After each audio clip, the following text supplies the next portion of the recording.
sounds forced, I won't do it.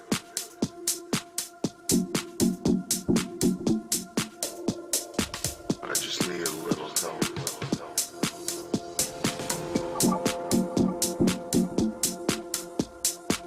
I just need one dose.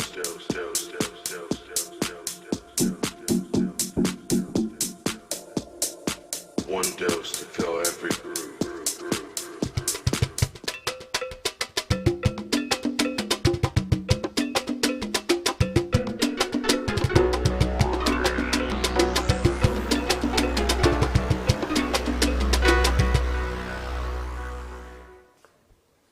Ahora seguimos con la agenda y pasaremos a conversar sobre la desnutrición y anemia en el Perú, bajo el enfoque de género. Este espacio presenta la problemática de desnutrición y anemia en un contexto de crisis alimentaria, los impactos en Perú y su vínculo directo con otros fenómenos sociales como la violencia de género. Para las personas en sala, tenemos los equipos de traducción a la entrada y para los que nos siguen de forma virtual, tienen la opción de elegir la traducción en español dentro de la plataforma en la ventana del espacio en vivo. Para este espacio, le daré la palabra a Tania Silva, gerente de Sostenibilidad y Comunicación Corporativa de Transportadora de Gas del Perú. Adelante, Tania. Realmente un gusto tenerte con nosotros.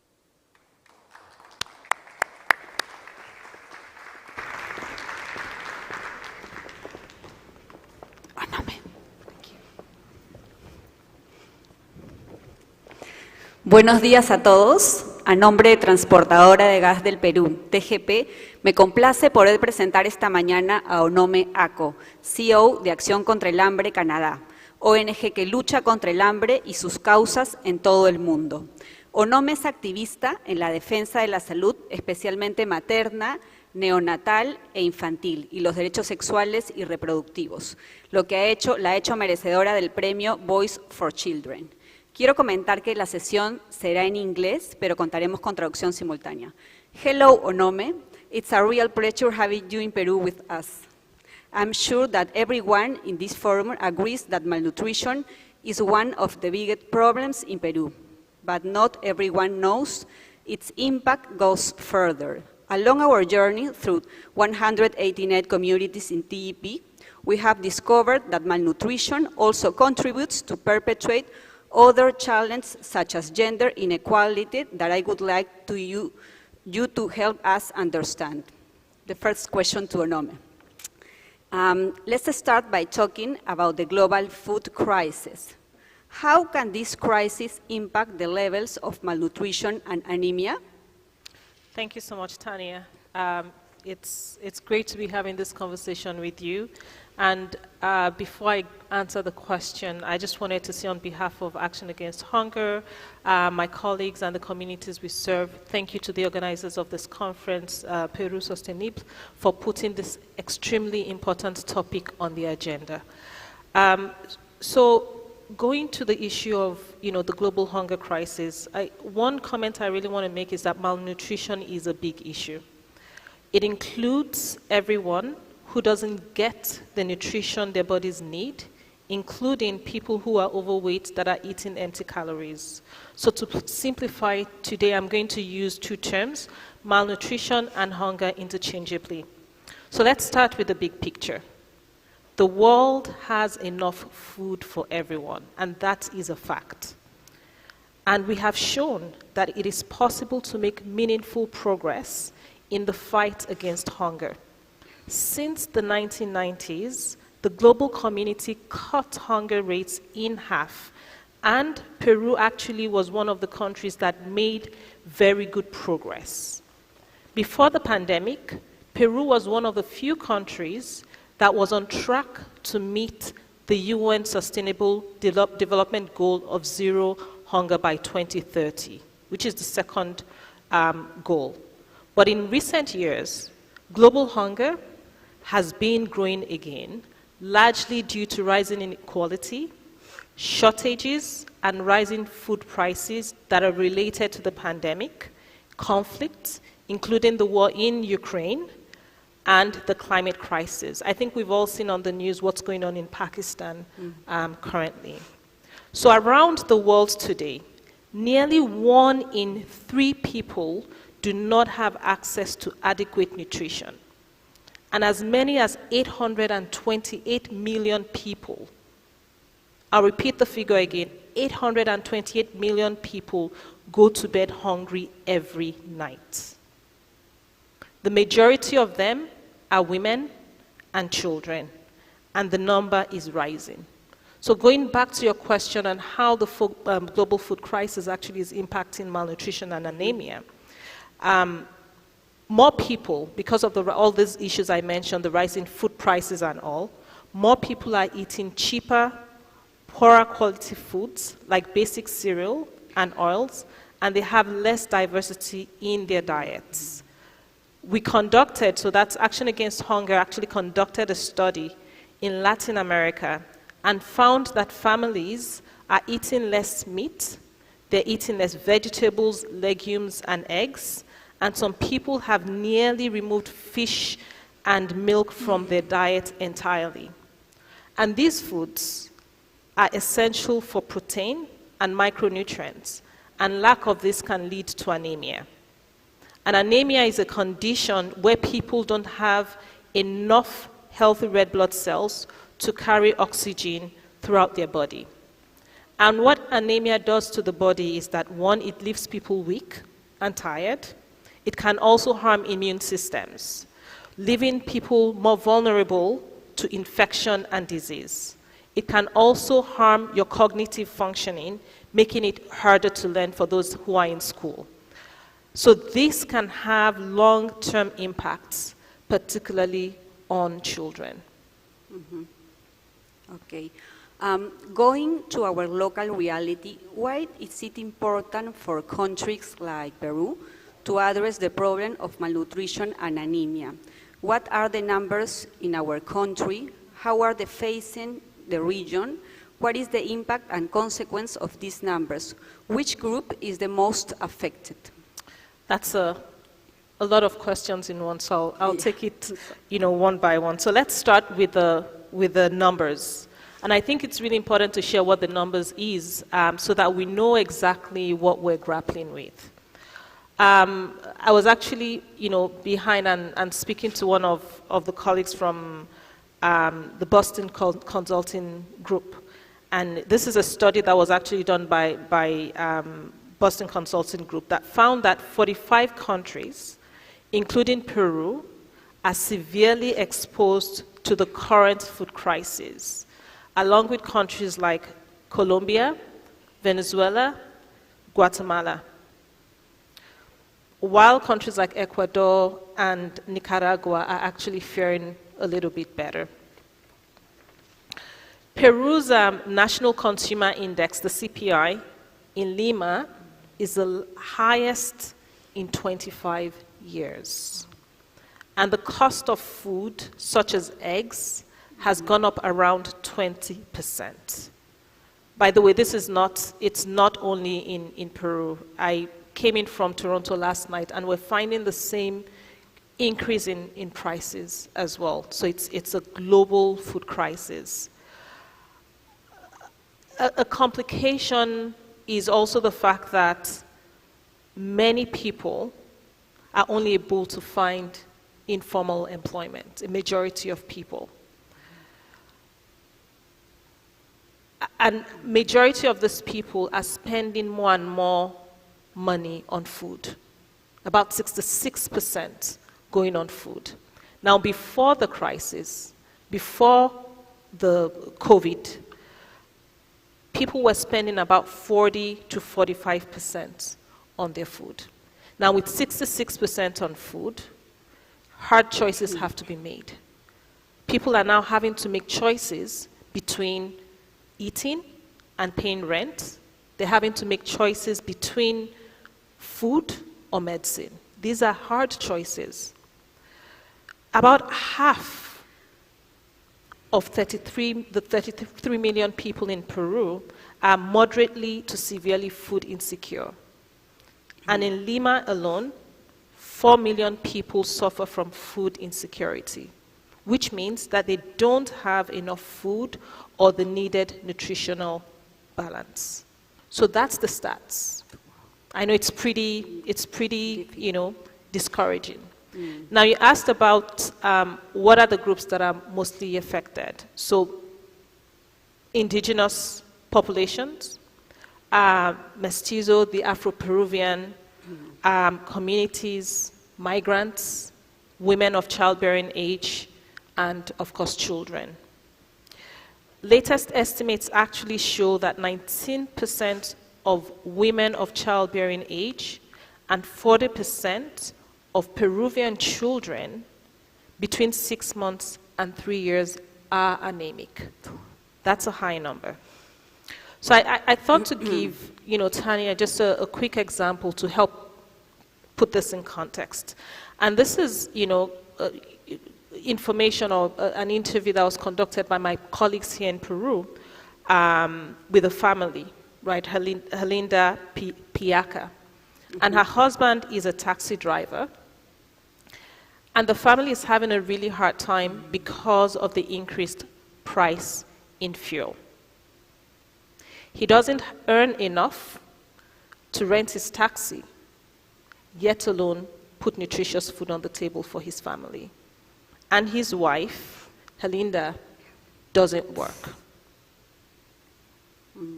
So this family can no longer afford to have 3 meals a day. It's been reduced to 2 meals and sometimes 1 meal a day. And that 1 meal is often a cheap meal that doesn't have a lot of nutritional value. So they could go with just squash and can't afford to buy potatoes, peas, or carrots. And if they have a little money to buy more, they give the fish or the chicken to their children, right? And their children, because of the high food prices, go to school with no snacks or with apple water for snacks. Now, replicate this around the country. And we can see that this is an urgent issue. Malnutrition is a problem that can't wait, since growing bodies and brains need good nutrition. And every child has a window of opportunity, what we call the 1,000 days, which is a critical period before a child is conceived up until when they're 2 years of age. And during the 1,000 days, a growing child is extremely sensitive to the impacts of poor nutrition. So malnutrition in childhood has long-lasting and far-reaching consequences, not only for the individual child, but for the community at large. When children don't reach their full potential, we all experience as a community the greater cost of this, through greater cost in health, greater cost in education, in social welfare programs. Our communities see lower worker productivity and lost opportunities for development. And Tanya, I'll just end by saying that a malnourished child leads to a malnourished society. Thank you, Onome. We started saying that malnutrition is related to other social problems. Based on your experience and current evidence, can you tell us how it linked to gender inequality and consequently violence against women? Absolutely. So malnutrition is both a cause and a consequence of a wide range of social problems. The quality of a person's life is directly related to the quality of the food that they eat, or vice versa, right? The quality of their food is related to the overall quality of their life. And this is very clear when it comes to gender inequality. So again, allow me to share some stats or some data on the linkages between gender inequality and malnutrition here in Peru. So Peruvian women who work outside the home earn an average of 30% less than their male counterparts, which puts a burden on poor families and households that are headed by women. That's fact number one. 2, in Peru, 30% of women have no personal income, and so they have less input on how money is spent. And global studies, this is not just Peru, studies have shown that when women do not control, or when women are not involved in household finances, then the likelihood that their families will suffer from malnutrition is higher. Yep. And then 1 in 3 women in Peru will suffer, in their lifetime, will suffer from physical or sexual violence from an intimate partner. And while, I want to acknowledge that there's so many people in Peru that are actually working to address this, the World Bank estimates that violence against women costs Peru 3.7% of GDP in lost productivity. So there's a strong connection between gender violence and malnutrition. So now let me look at, gender-based violence and child malnutrition.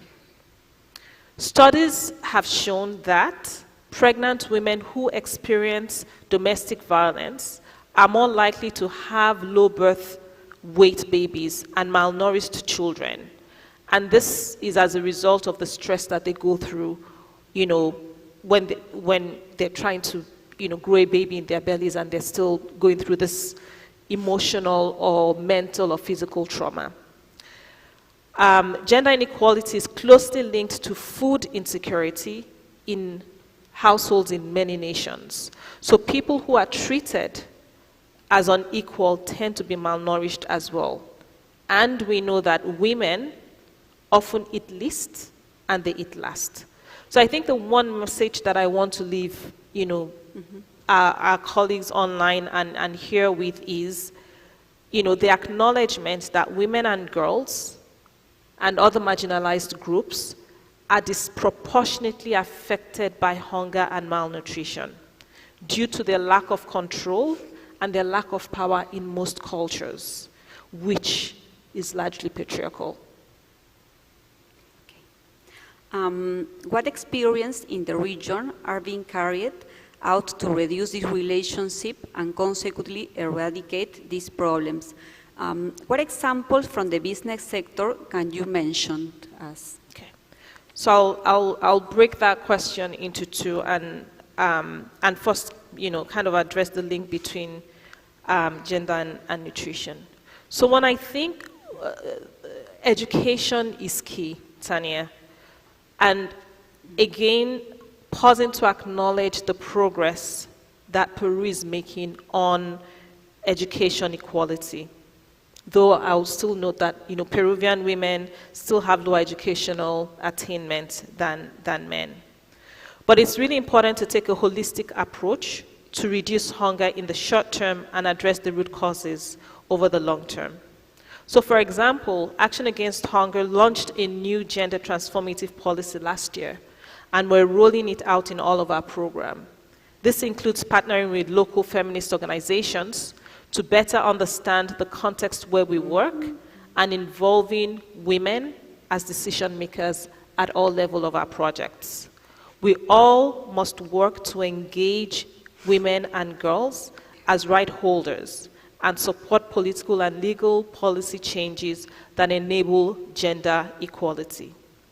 Change can come when we partner with local grassroots organizations to prevent and to report violence against women, to help women and girls understand their rights, to encourage women participation in local and social organizations, and support leaders. And Tanya, I think I really wanted to share an example also, even from the CGP project that we're doing with Action Against Hunger, where we developed a community strategy for nutritional surveillance for local decision making, with the effective participation of a range of stakeholders, including the health sector, the community, local institutions, and other community organizations, where the role of the woman was critical for the success of the project. Now, when I go quickly to what we've been doing in Peru, Action Against Hunger has been working to improve nutrition for everyone, with a focus on young women and pregnant and breastfeeding young children rather, and pregnant and breastfeeding women. We also work to engage men and older people within communities, which helps make our programs more effective. We're increasing women's employment levels and entrepreneurship, providing loans and grants for equipment, and training in more effective farming practices and business management. And these programs can increase gender equality, grow the economy, and reduce malnutrition. Now, you also asked me to share an example of best practice from the private sector, and I think it's really key to acknowledge the innovation that is going on in Peru in relation to fortification. In the sector, we know that fortification of staple foods with vitamins and minerals is an effective way to reduce micronutrient deficiency, including anemia. And we've seen, for decades, people fortifying salt or people fortifying wheat. So Peru took an innovative approach by first creating demand, including fortified rice for social assistance programs that serve millions of people. In less than 4 years, more than 150 rice millers applied for certification to produce fortified rice, a private sector response to a growing demand. So by 2022, over 3 million people were receiving fortified rice through social assistance programs, and in 2021, Peru passed a mandatory fortification law benefiting even more people. I think this is where you can see the private sector work with the not-for-profit and multilaterals like WFP to actually scale up nutrition programs. Okay. And it's a great story. In the same line, Onome, what proposals can you be brought to Peru? How should the authorities and the private sector be involved? So several things I think will make a difference. And here are 3 examples, and then I'll go very quickly to what the private sector can do. So one is to cut food waste. Lima throws away 60 tons of food every day, and 40% of it can be used. So that's the number one, and I think every one of us can actually act to do that. Number 2 is to support food programs. We can provide supplementary food for children under 3 years of age and pregnant women. And it's going back to the point I raised about the first 1,000 days, which are critical in a child's life.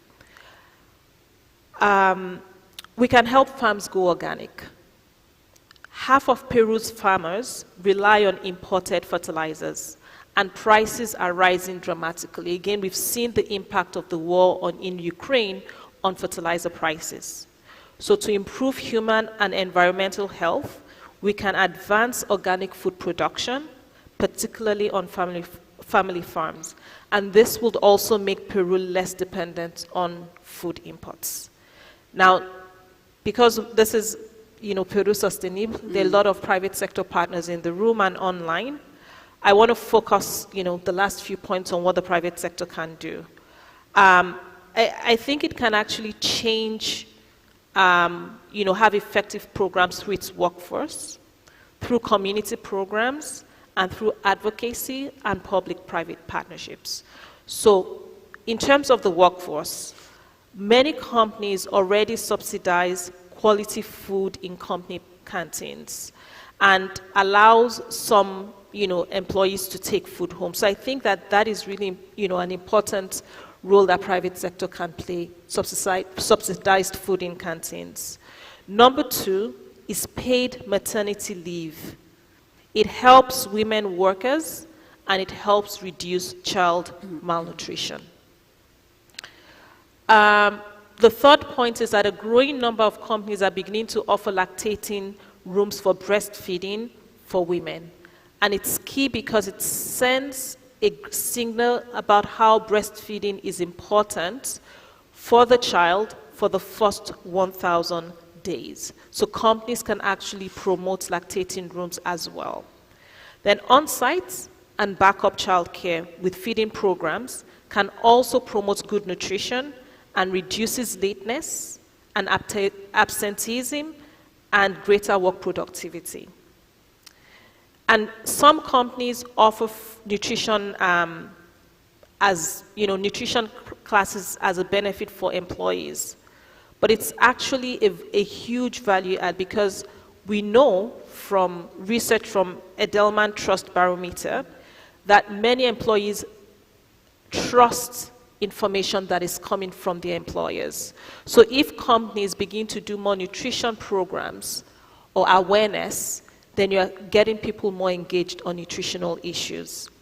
And then lastly, for companies, I would encourage programs that promote equal pay and equal opportunities, as this can have far-reaching benefits for the company and for the society.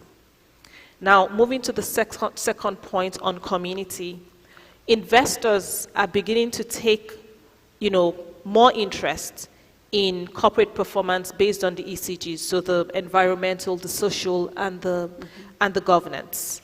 And companies can stand out through their social impact efforts. The private sector can address nutrition through philanthropy or through CSR, through corporate social responsibility. And Tanya, I'll pause again to talk about very, very quickly the work that we're doing with TGP in Cusco, in Camana region. And I think thanks to the work that we're doing with TGP, we've been actually able to respond to the chronic malnutrition issue in Camana. So while we're seeing chronic malnutrition in Peru is around 11%, in rural areas it's 24%. And in Camana, where we're working together, it's about 60%, which is 5 times more than you're having even in Lima. So TGP and Action Against Hunger have been working together to reduce iron deficiency anemia in children under 3. And through this project, we've strengthened the capacities of the health sector, local government, social programs, and community organizations to address anemia. And we're now reporting better family practices for the prevention and control of anemia. So this is a good example of how the private sector can be part of the solution by partnering with organizations to give the communities the tools that they need in an autonomous way to strengthen themselves and also strengthen the fight against hunger.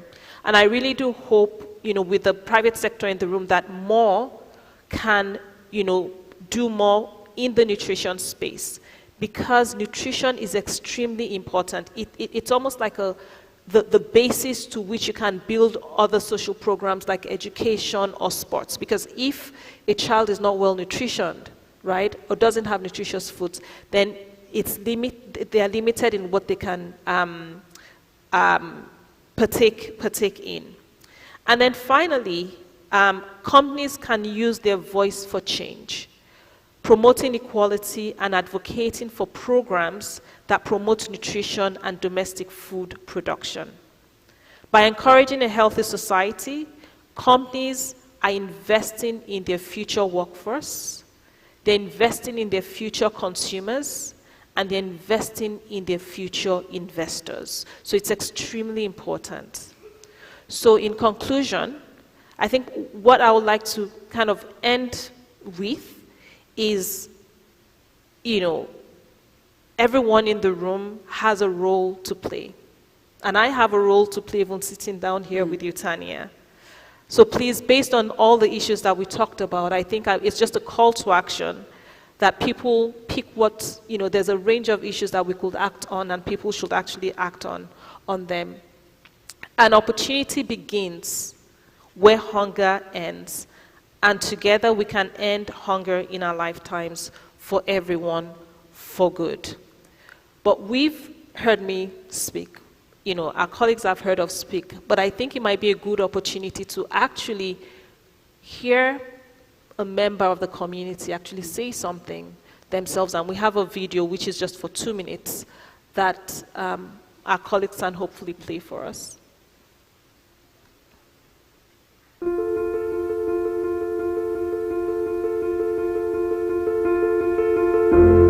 Remontándonos a marzo del 2020, fecha en la que estamos cerca al inicio de las labores escolares.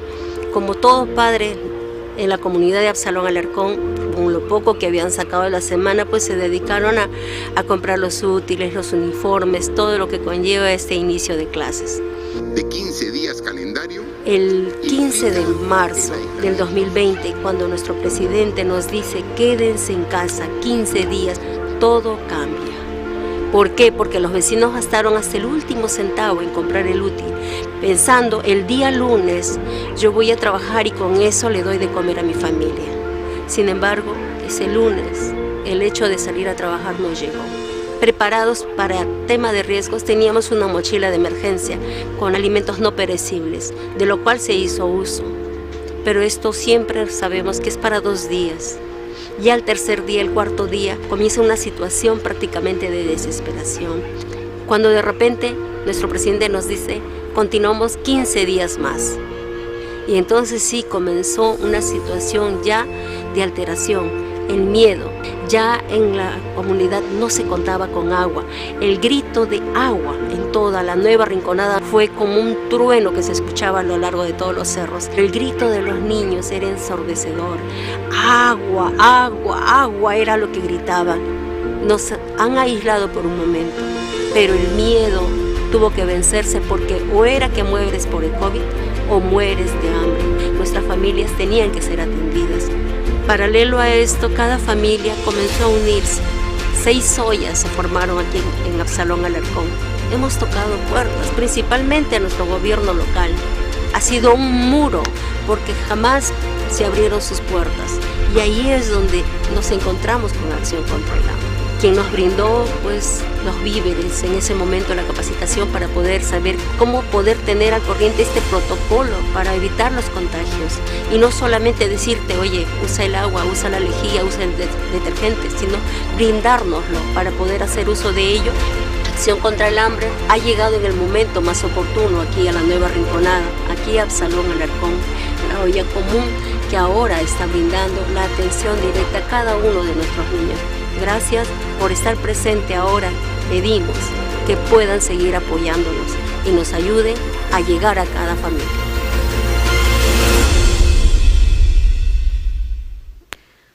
What a great closing. Opportunity begins where hunger ends.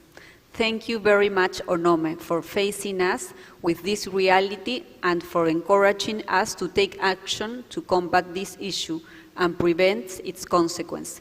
You have shown us that there is a lot to do to the private sector to help drive change. I urge that those present to take action against hunger, each one from his or her stance, and to you, Onome, I wish the best for you. Thank you, Tania. Gracias a todos por acompañarnos, a quienes están de manera presencial y también quienes nos acompañan desde las redes sociales. Creo que ha sido una presentación muy motivadora. Todos tenemos parte en esta lucha, así que los esperamos a todos para sumarse. Muchas gracias.